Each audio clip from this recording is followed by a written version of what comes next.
are nonpartisan elected, but Mr. Murphy did point out the Dems were on the left, the Republicans were on the right from our perspective up here. Mark Williams, mayor of Arvada, small little burg of 110,000 that still thinks it's Mayberry, and we're kind of proud of that. We're proud of the fact that as a city council, we banned medical marijuana in our community, and we banned retail sales in our community. We were one of the ones who sort of took that stand in spite of what some people said. Well, wait a minute, the people have spoken, they have voted, they have said that they want marijuana. And that's not really what they said. What they said was they want to decriminalize marijuana and leave it up to individual communities as to what do they want to do on this particular issue. Arvada, for one, on a unanimous vote on both issues, said, okay, that may be legal. The federal government doesn't say it is, but Colorado may think it's legal. But in Arvada, it doesn't fit with our core values and with our lifestyle in our community. And I can tell you I have gotten more positive feedback on that issue than virtually anything else, yes, even Walmart. Now, when we did approve a super Walmart down in the old Arvada Triangle area there at 58th and Independence. It is still happening. There was some conjecture when some reports were coming out that Walmart was cutting back on its expansion plans. That store is not one of the ones that they're choosing to eliminate from their plans. So it is still going to be coming to Arvada. We're thrilled about it, frankly. This is a part of our community that has been very tired. And we've all seen in our various communities the shopping malls, the shopping centers that have gone through their useful lives. And certainly our Arvada Triangle area went through its useful life. It was vibrant in the 50s, the 60s, and maybe even into the 70s to some extent. But after that, it became very much type of retail space. So something had to happen. Our economic development folks spent a lot of time trying to find, what's the appropriate type of things to move in here. Yes, we talked to Trader Joe's. Yes, we talked to everybody that would come knocking, and we would go doing our knocking as well. Walmart was the entity that was interested. We did not think that Walmart was a bad corporate citizen to have come into Arvada. And again, we approved that project, and it is going to be a real economic engine for what we used to call the Triangle area, and which we are rebranding as Ralston Creek. You got Cherry Creek. We thought Ralston Creek made a lot of sense on the west side of town. So we'll have Walmart on the south side of 58th Avenue. And for those of you who have come into our community lately, you can see that our city has spent literally millions of dollars on redevelopment of Ralston Central Park right there. And it has turned into a beautiful park with a splash park. The citizen activity and seeing the kids there and everything is phenomenal. Well, that attracted the development community. And something that we hear as elected officials is that the development community wants to see that the public sector has skin in the game too. And we did that by taking the political heat to bring in a Walmart, by putting in the dollars to bring in the infrastructure and to improve that whole area there. We have a developer that is very interested and is in negotiations with us right now for the north side of Ralston Road for the Ralston Creek project that's going to be mixed use. We'll probably lose our Chuck E. Cheese. Oh, darn. But we'll be gaining, I think, some great residential, some great retail shopping with our Steiner-Lett Sports Complex there, where we literally have 1 million people come in and out during the course of a year for all of our sporting events. We need to have more shopping opportunities. We need to have more restaurant opportunities for people who are there from daybreak to the end of the day with all the different soccer and lacrosse and all the other functions that are going on down there. So we're very excited about that redevelopment and what the opportunities that means for us.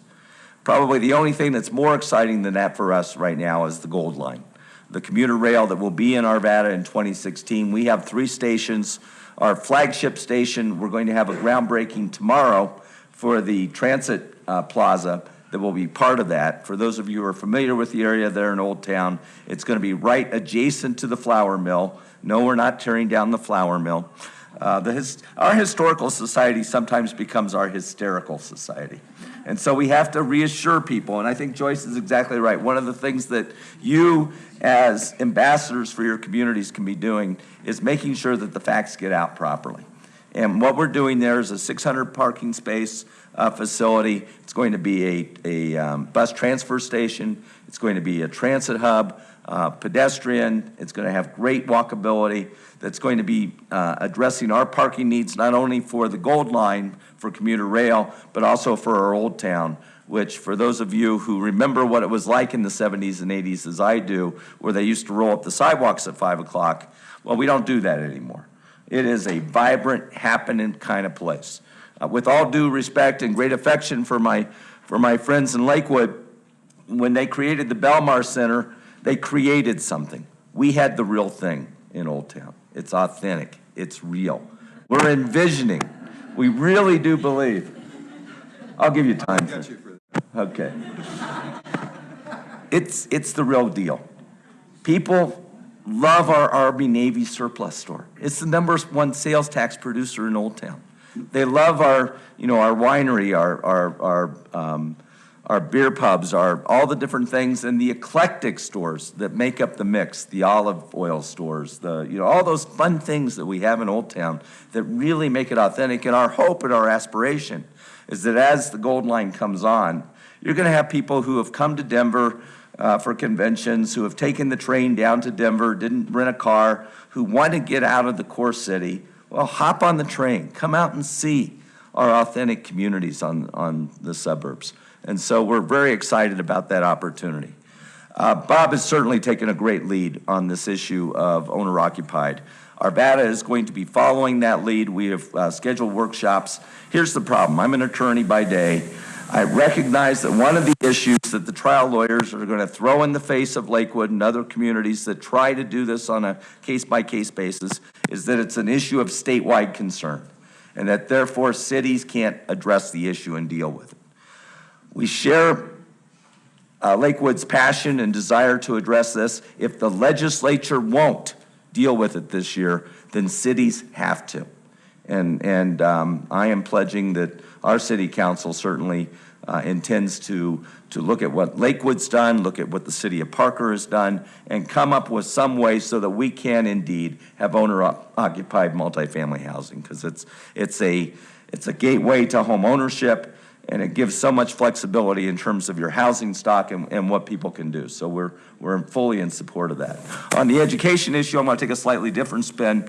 One of the issues that we have in Arvada, you've seen tremendous growth on our western side with the Candelas area, with the Leiden Rock, Leiden Ranch developments that are just mushrooming in terms of the housing growth.